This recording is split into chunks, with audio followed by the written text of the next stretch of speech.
Shalom, selamat pagi Bapak, Ibu, dan saudara-saudara sekalian. Bersyukur untuk hari yang indah.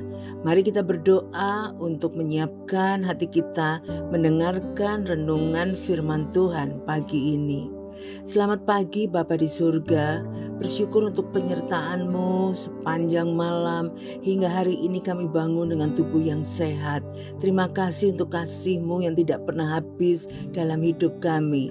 Saat ini Tuhan, berikan kami telinga seorang murid untuk siap mendengar renungan firman Tuhan yang menjadi sumber kekuatan baru sepanjang hari ini. Dalam nama Tuhan Yesus kami berdoa dan mengucap syukur. Amin. Tema kita pagi ini, doa sebagai nafas, diambil dari Daniel 9 ayat 17 sampai 19. Oleh sebab itu, dengarkanlah, ya Allah kami, doa hamba-Mu ini dan permohonannya, dan sinarilah tempat kudus-Mu yang telah musnah ini dengan wajah-Mu demi Tuhan sendiri.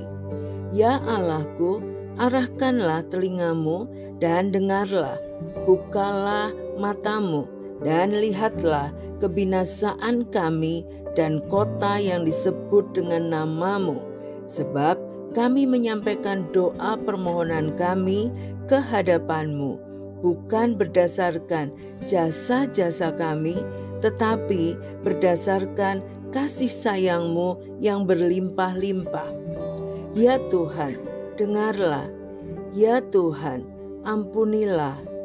Ya Tuhan, perhatikanlah dan bertindaklah dengan tidak bertangguh, oleh karena Engkau sendiri Allahku, sebab kota-Mu dan umat-Mu disebut dengan nama-Mu. Atas semua hal yang terjadi dalam hidup kita, seringkali kita datang mengadu kepada Tuhan melalui doa untuk mengucapkan syukur maupun untuk memohon pertolongan atas masalah yang kita hadapi. Karena itu, doa disebut sebagai napas orang beriman. Namun, pernahkah kita melihat masalah orang lain dan membawanya dalam doa kita? Sering kita hanya membawa kepedihan yang kita rasakan tanpa melihat kepedihan orang lain.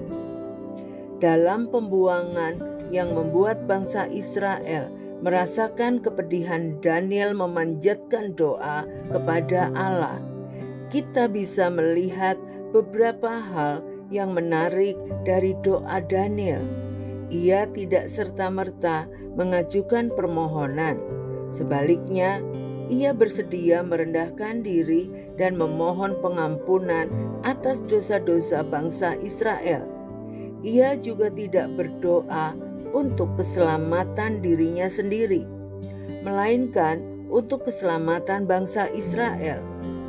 Permohonan yang dipanjatkan Daniel juga tidak ditujukan supaya Allah membalas bakti bangsa Israel atau supaya Allah menunjukkan kemuliaan bangsa Israel, tetapi supaya nama Allah sendirilah yang dimuliakan karena keselamatan yang diberikannya kepada bangsa Israel.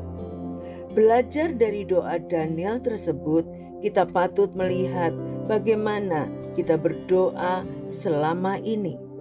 Terlebih karena doa adalah nafas hidup beriman kita.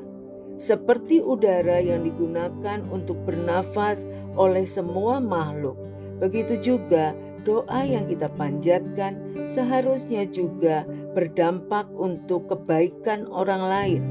Dengan demikian, nama Allah kiranya dipermuliakan. Sebagai nafas orang beriman, seharusnya doa dipanjatkan untuk kebaikan bersama, bukan untuk kepentingan diri sendiri. Mari kita berdoa. Terima kasih Tuhan Yesus untuk kebenaran firman-Mu. Kami bersyukur Daniel beritahu kami bagaimana cara berdoa untuk bangsa Israel.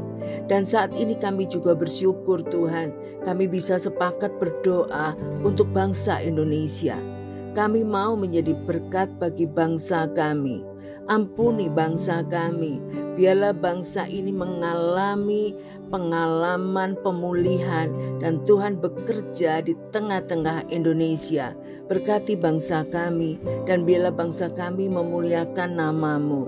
Terima kasih Tuhan Yesus. Kami bersyukur hanya di dalam nama Yesus. Haleluya. Amin. Tuhan Yesus memberkati.